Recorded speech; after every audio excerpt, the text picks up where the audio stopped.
Based on this information, it is reasonable to conclude that Mr. Hackman probably died around February 18th.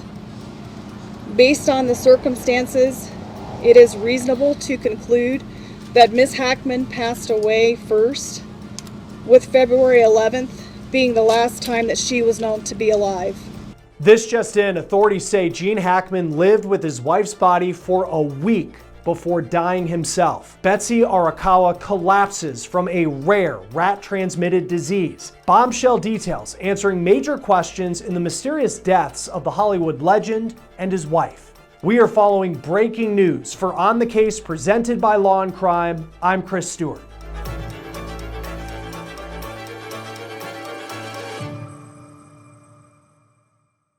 We now know what caused the death of acting legend Gene Hackman and his wife, Betsy Arakawa. The Santa Fe County Sheriff in New Mexico held a news conference alongside the medical examiner who did the autopsies on the couple. The medical examiner says on February 11th, Betsy Arakawa died of what is called hantavirus pulmonary syndrome. It is a rare infectious disease that is transmitted to humans by rodents. It can be transmitted through saliva, droppings, and air particles. And according to the Mayo Clinic, it begins as flu-like symptoms, then can progress to severe disease. And we learned that the Department of Health in New Mexico says there have only been 156 cases of this in the last 50 years in the state, but more than 40% of those cases were fatal. The next big detail we learned was the likely circumstances in which Gene Hackman died. The medical examiner says that he lived for likely 7 days following his wife's death before dying from what appears to be chronic heart disease, with a major factor being Alzheimer's disease. Authorities believe that Hackman died on February 18th, so that is a little bit of an adjustment from what we heard coming into today, because prior to this news conference, the sheriff said the pacemaker registered its last event on the 17th of February, a day earlier. Here's more of what the sheriff, the medical examiner, and other leaders had to say just a short time ago. This investigation started on February 26th with the discovery of Mr. Hackman and Ms. Arakawa and their dog at their residence. I just want to do a short recap and then touch on some new information. As we know, both individuals tested negative for carbon monoxide. City Fire conducted tests and deemed scene safe for deputies to conduct their investigation. The preliminary pacemaker interrogation results were released last week, and I'll let Dr. Giral touch more specifically on those results. The gas company in New Mexico, they also did an analysis of the residence, and they found one minor leak in a single burner on the kitchen stove, which was 0.33% of room air, which was pretty minute and insignificant. Since that time, Xena, the deceased dog, has been taken for necropsy at the Veterinary Diagnostic Services, and we'll be awaiting those results.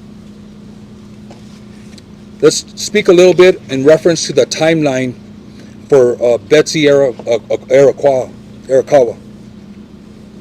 We know from our investigation that on February 9th, 2025, she picked up Xena from Gruta Veterinary Hospital.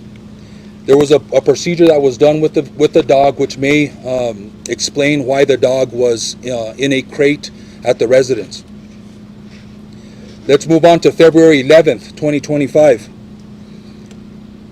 Mrs. Arakawa had an email conversation with her massage therapist at about 11:21 a.m. Moving on into the afternoon, Ms. Arakawa was at the Sprouts Farmers Market between 3:30 and 4:15 p.m.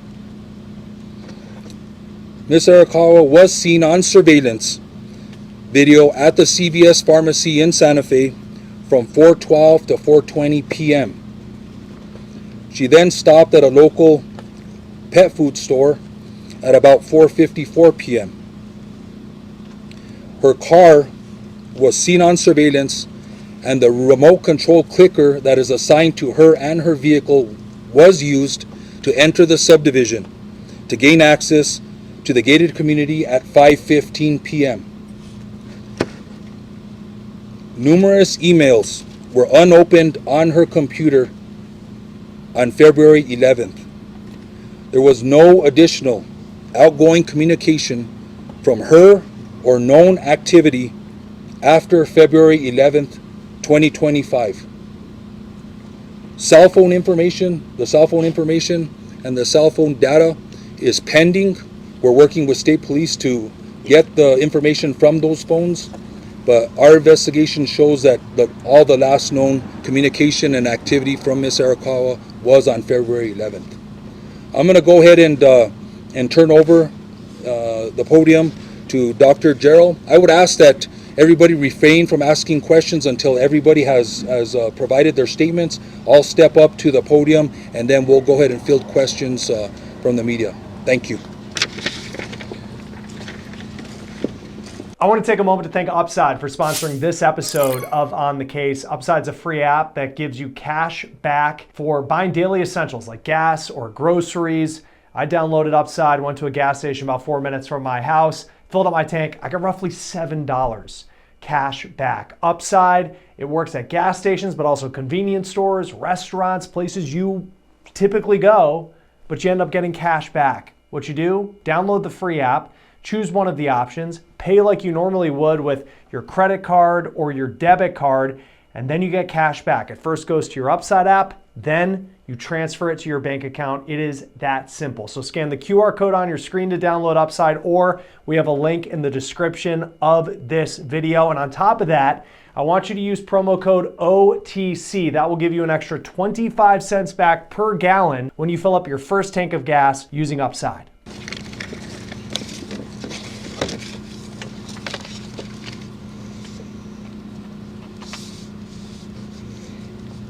Good afternoon, and thank you for being here. I'm Dr. Heather Gerald, the Chief Medical Examiner for New Mexico at the Office of the Medical Investigator. I'd like to begin by stating that it is unprecedented for the Office of the Medical Investigator to make public statements about death investigations. However, the circumstances surrounding these two deaths require accurate dissemination of important information. I've also spoken with the Hackman family prior to this conference, who are aware of the autopsy findings and conclusions and are aware of this conference. On Thursday, February 27th, I performed an autopsy on Mr. Gene Hackman. Medical examiner Dr. Daniel Gallego at the Office of the Medical Investigator performed a full autopsy on Miss Betsy Arakawa Hackman. Also on Thursday, February 27th. By report, Miss Arakawa Hackman's legal name is Betsy Hackman, which is how she will be referred to hereafter. The cause of death for Miss Betsy Hackman, aged 65 years, is hantavirus pulmonary syndrome. The manner of death is natural. Autopsy examination and full-body postmortem CT demonstrated no findings of trauma internally or externally, with microscopic findings consistent with hantavirus pulmonary syndrome. Laboratory testing was positive for hantavirus at a clinical lab, with required confirmation testing positive at Scientific Laboratories Division. Testing for COVID-19, influenza, and other common respiratory viruses was negative. Testing for carbon monoxide was negative. There were no other significant natural disease findings. Pills present on scene were thyroid medication, which were being taken as prescribed and is not currently a concern for a contributory cause of death. The cause of death for Mr. Gene Hackman, aged 95 years, is hypertensive and atherosclerotic cardiovascular disease, with Alzheimer's disease as a significant contributory factor. Autopsy examination and a full-body postmortem CT examination demonstrated no acute findings of internal or external trauma and showed severe heart disease, including multiple surgical procedures involving the heart, evidence of prior heart attacks, and severe changes of the kidneys due to chronic high blood pressure. Examination of the brain showed advanced Alzheimer's disease, as well as blood vessel changes in the brain secondary to chronic high blood pressure. Laboratory testing performed at Scientific Laboratories Division was negative for COVID-19, influenza, and other common respiratory viruses. Testing for hantavirus was negative. Testing for carbon monoxide was negative. Additionally, there were no autopsy findings concerning for hantavirus infection. I have been asked when death occurred for these individuals. There is no reliable scientific method to accurately determine the exact time or date of death. Mr. Hackman's initial pacemaker data revealed cardiac activity on February 17th, with subsequent pacemaker interrogation demonstrating an abnormal rhythm of atrial fibrillation on February 18th, which was the last record of heart activity.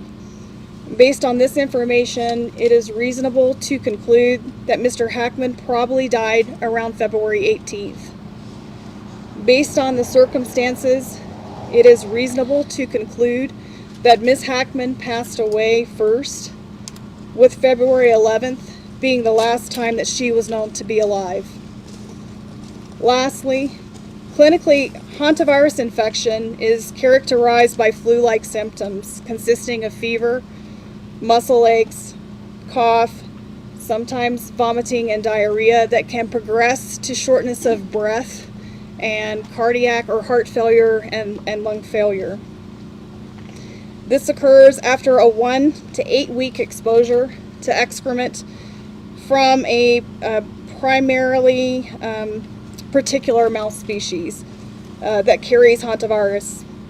The mortality of hantavirus, the mortality rate of the hantavirus strain in the Southwest is about 38 to 50%. The hantavirus strains in the United States are not transmissible from person to person. Thank you. I think that'll conclude the statements for today. We will go ahead and take questions. I ask that there be one question per agency, and please state who you're directing the question to, as there's several individuals here at this conference. Sir. Sheriff, just to clarify the timeline here, does this mean Gene Hackman was likely home with his deceased wife for a week before he passed away himself? Yes, I would assume that is the case.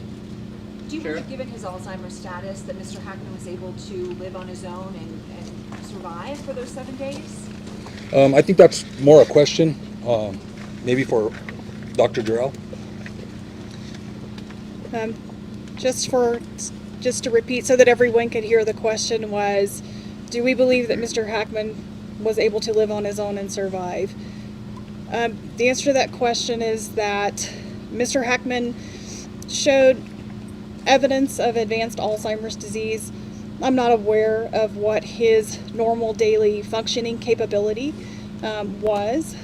He was in a very poor state of health.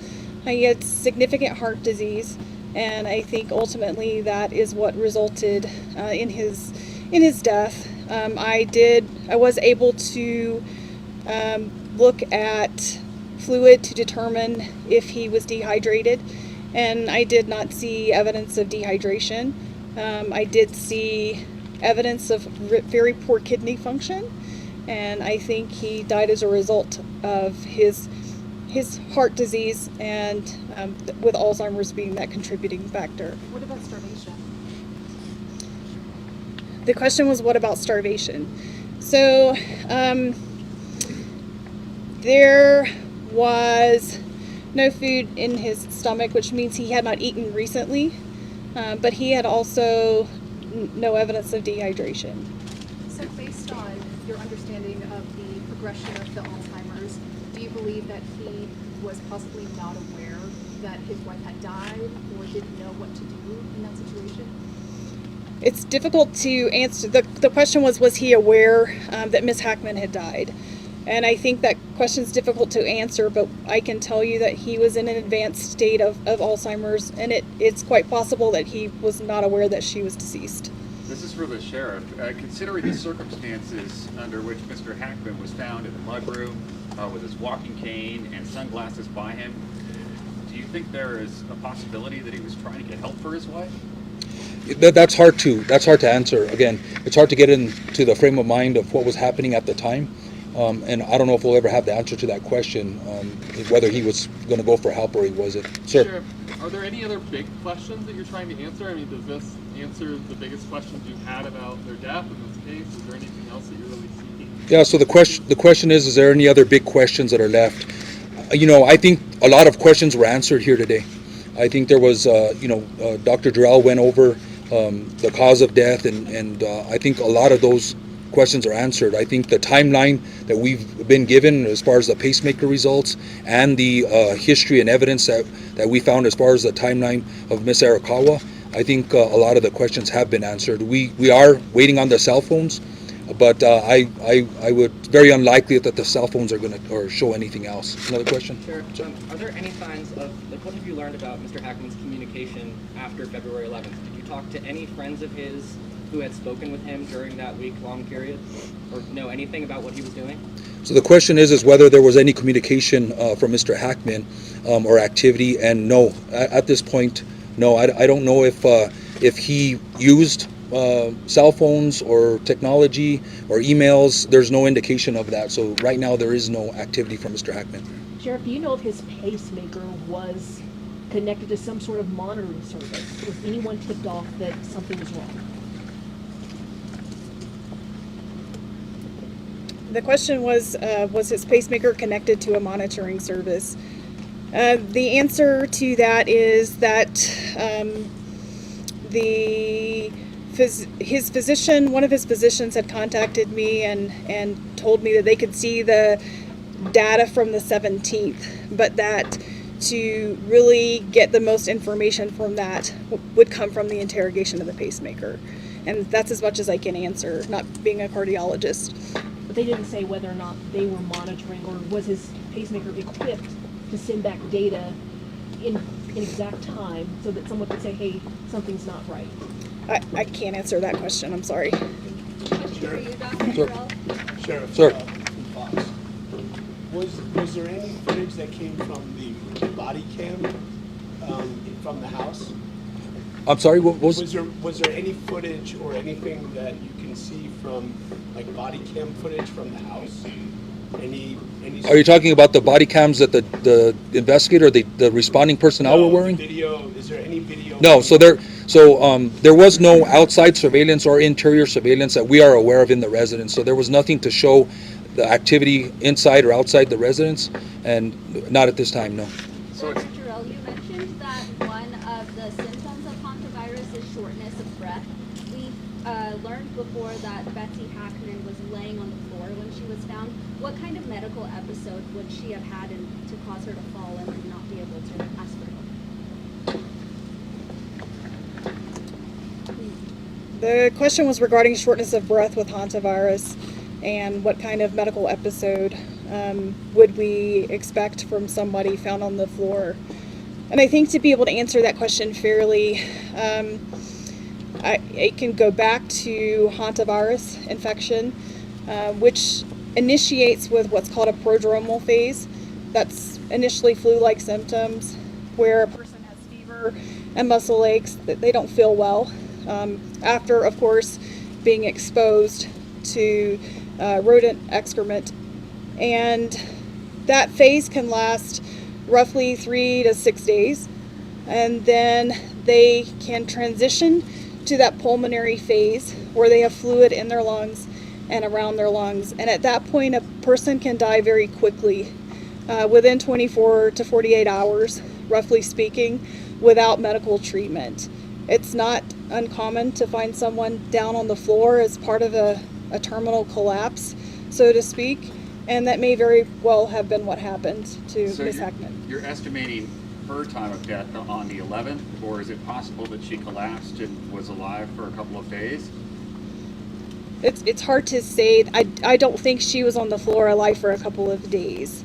I think that she went through that time period, and I don't know when she began to feel ill. And those are just things that I don't know that I'm ever going to have the answers to. But I think, and going back to that initial time period, roughly 3 to 6 days of feeling ill and then succumbing pretty quickly after fluid begins to build up in the lungs. Given the dog was crated, is it fair to assume that the dog died from dehydration or starvation?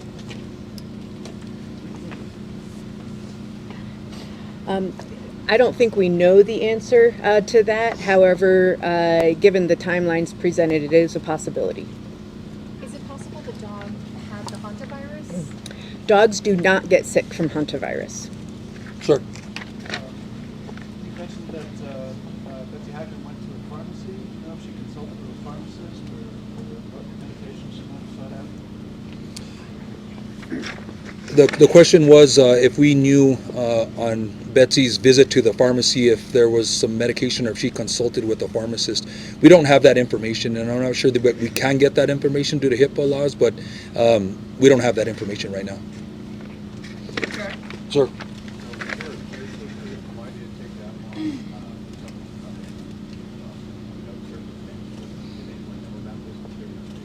At this point, there's no indication that there was a caretaker at the home. Sheriff, with the footage that you saw of Betsy on February 11th, was there any indication that she was feeling shortness of breath or having trouble moving around while she was running these errands? You know, we can analyze the video a little more, but it's going to be hard to tell. She was walking around, she was shopping, she was visiting stores, but my detectives didn't indicate that there was any problem with her or struggle of her getting around. So, and I believe she had a mask on also, so I'll have to confirm that, but yeah, that there wasn't any indication of that. Sasha? Sheriff, this might be for you or Chief Moya, I don't know who could better answer it, but when was the last time you guys dealt with a hantavirus case in Santa Fe County, or responded to one? Yeah, the question was last time the city of Santa Fe or the county dealt with a hantavirus case. I think we're gonna have to look into that. I'll get back to you. I would have to do some data before we pull that Have you had any information. communication with the CDC? Is there a concern about a bigger public health issue here when it comes to hantavirus? The CDC is aware of this case. Hantavirus is a notifiable condition nationally. All hantavirus cases are notified to them. This is not an unusual case. We get cases every year, unfortunately. So we're not seeing any indications of any abnormal or unusual patterns. We'll go ahead and take 2 more questions, and then we'll wrap this up. Is there anybody that hasn't asked a question yet? Sure. Sir. Do we know, did Betsy communicate to anyone, family, friends, that she was feeling ill? Did she make anyone aware? Again, we're going through some of the communications, and I think the cell phones may have some indications of that prior to the 11th. But as of this moment, I don't have any information that she was indicating that she was feeling ill during any communication. One more question? Since there's no sense that this is criminal in nature, are you closing this investigation? Are you still going to be releasing body camera footage from the deputies that entered the house? What happens next? So we will deal with IPRA requests as necessary. If there's body camera or any request for public information, we will be releasing that because of the law. But yeah, we consider this an open investigation until we close the loopholes of the cell phones, until we finish out the necropsy results of the canine and other loose ends that we need to tie up. But you know, I think we're pretty close to the timeline and with the information that Dr. Jarrell provided. One question on the heart disease: is it fair to describe this as a heart attack, or is it not? Is that not an accurate term for the heart disease that he suffered?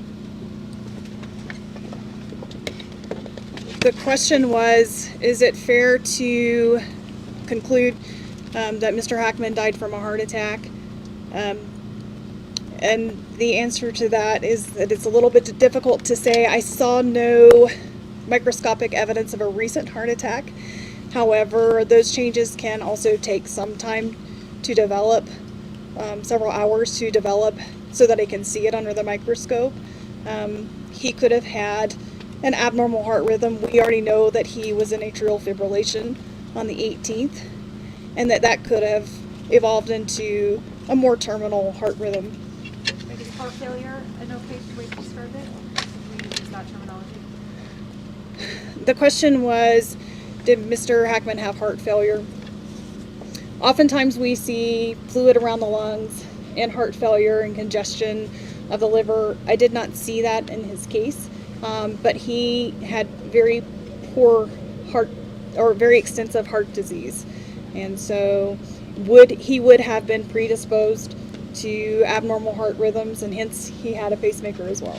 So a lot of information coming out of that news conference shedding light on what likely happened inside the house according to authorities. We know that Gene Hackman, his wife Betsy, they were an incredibly private couple, and we talked about that a lot over the last week as we followed this story. What stood out to us as we were listening to this news conference is the fact that Hackman lived for roughly 7 days in that house after the medical examiner says his wife died. And his cause of death was believed to be a combination of severe heart disease and Alzheimer's, but you also heard the medical examiner say that Gene Hackman bluntly was in rough shape. We also know that Arakawa, she was Hackman's caretaker, especially in his old age, as he dealt with these health issues at 95 years old. And it's important to note that Hackman is believed to have died on the 18th, and it wasn't until February 26th, that's more than a week later, that a maintenance worker showed up at their house, discovered something was wrong, authorities were called, and their bodies were found. Now, Hackman has 3 adult children, but they don't live in New Mexico, and it seemed like they weren't in regular contact with their dad or with Arakawa. One of his daughters this week telling people that she considered herself close with her dad, but she hadn't spoken to him in a couple of months. Arakawa's mom is in her 90s and lives in Hawaii, according to the Daily Mail, which spoke to her mom's caretaker this week, who said that Arakawa, since October, hadn't been in contact with her mom, and it's not believed that she has any other close family. So you can see why it was so long until this couple was found. Arakawa was last seen running errands in Santa Fe, according to the sheriff, on the day that she died, February 11th.